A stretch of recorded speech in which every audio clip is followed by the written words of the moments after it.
Você já ouviu falar em Orozco? Não? Pois é um artista que a gente ouve falar muito. Ele foi um dos grandes nomes daquilo que nós chamamos de muralismo mexicano. Certamente você já ouviu falar em Diego Rivera. Diego Rivera foi talvez o maior nome, mas saiba que Orozco está paralelo a Diego Rivera. Vamos lá então conhecer? José Clemente Orozco, já ouviu falar? José Clemente Orozco, mais conhecido popularmente como Orozco. Quem foi esse cara? Ele foi um dos maiores representantes do muralismo mexicano, juntamente ali com o Diego Rivera, como eu acabei de falar. Além disso, ele se destacou bastante na pintura mural. Saiba que há diferença entre o muralismo mexicano e a pintura mural. Além da pintura feita no cavalete, além das aquarelas que Orozco fazia, além dos desenhos, além de algumas caricaturas, enfim, ele era um artista que ele andava, percorria por várias produções artísticas diferentes.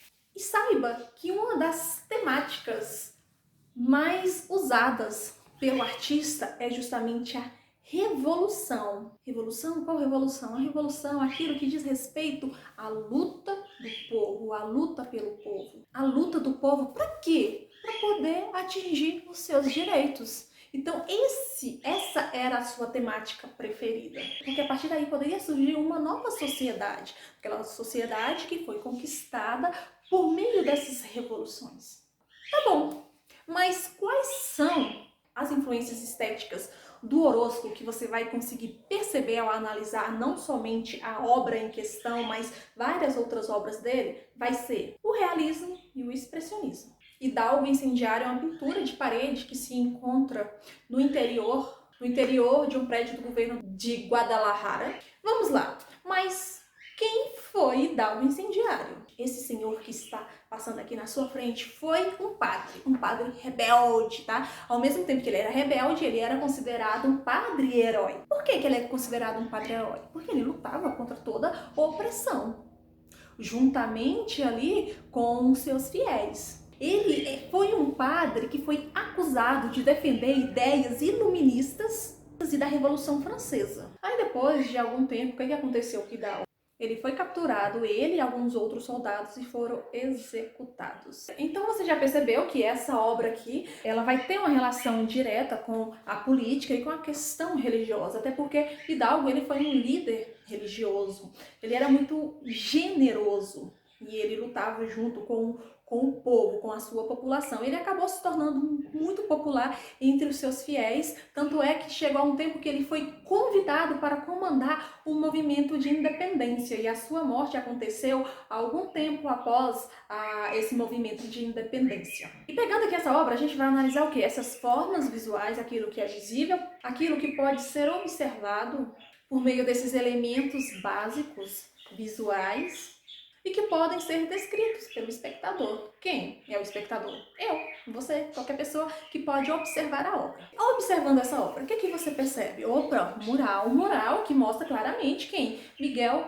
Hidalgo, tá? Por isso que o nome da obra é chamado Hidalgo Incendiário. Mas o que tem aqui nessa obra? Vai ser um ícone, uma pessoa, né, vista como um herói na Guerra da Independência do México, e você consegue perceber que um dos pontos principais dessa obra é que Hidalgo está segurando uma tocha, ele acaba convocando os habitantes ali da cidade, acaba convocando o seu povo, os seus fiéis, para levantar as suas armas, né?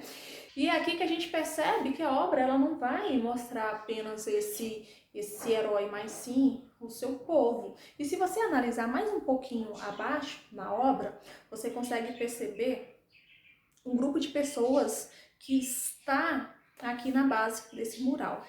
E descrevendo a pintura, você percebe que Hidalgo, ele está numa posição que para muitas pessoas chamam de posição de batalha, é a posição que ele vai enfrentar alguém. A sua mão, analisa bem, ele está segurando a tocha, que acaba sendo um importante ponto focal para quem? Para as pessoas que estão observando a obra. E essas pessoas que estão aqui embaixo, abaixo dele, são retratadas como de forma muito grosseira. E aí, nessa retratação de forma grosseira, você acaba percebendo a influência de quê? Do expressionismo na obra de Hidalgo.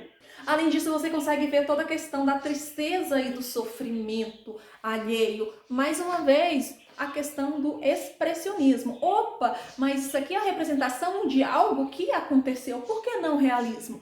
O realismo, não esqueça, o realismo ele vai retratar a realidade de fato como é, fazendo denúncias. E é por isso que quando no início do vídeo eu falei que os movimentos artísticos que iriam influenciar Hidalgo seriam o realismo e o expressionismo, porque você vai perceber a questão da inserção daquilo que era real, daquilo que há como denúncia e de todas essas expressões, sobretudo traços grosseiros que se aproximam de quê? Do expressionismo. E esse povo que está aqui, que está sendo representado, são povos que aparentemente aparecem como se fossem rebeldes. Fiéis rebeldes? Sim, por que não?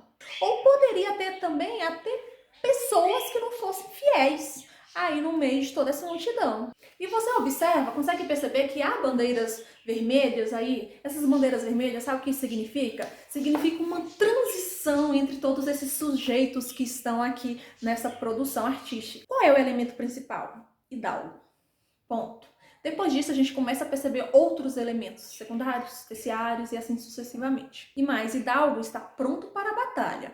Veja como que ele se porta aqui nessa obra. Sua mão que está fechada, o que ela significa? Ela vai significar e definir a força. Enquanto que as outras partes do seu corpo vai transmitir a dramaticidade. Agora, algumas pessoas defendem a ideia de que, se você analisar atentamente a obra, sobretudo a Hidalgo, algumas pessoas defendem a ideia, seria uma segunda visão, de que Orosco, em uma outra perspectiva, é como se Orosco tivesse pensado em Hidalgo conduzindo o povo à sua própria condenação, e que, em parte, acaba sendo verdade. E esses traços tão grotescos, tão grosseiros, por quê?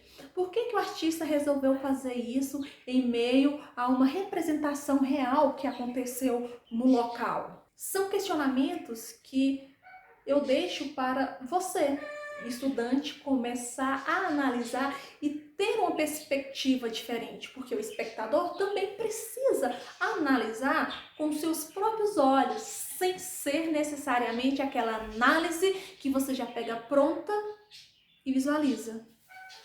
Bom, a análise da obra foi essa. Espero que tenha entendido e até a próxima.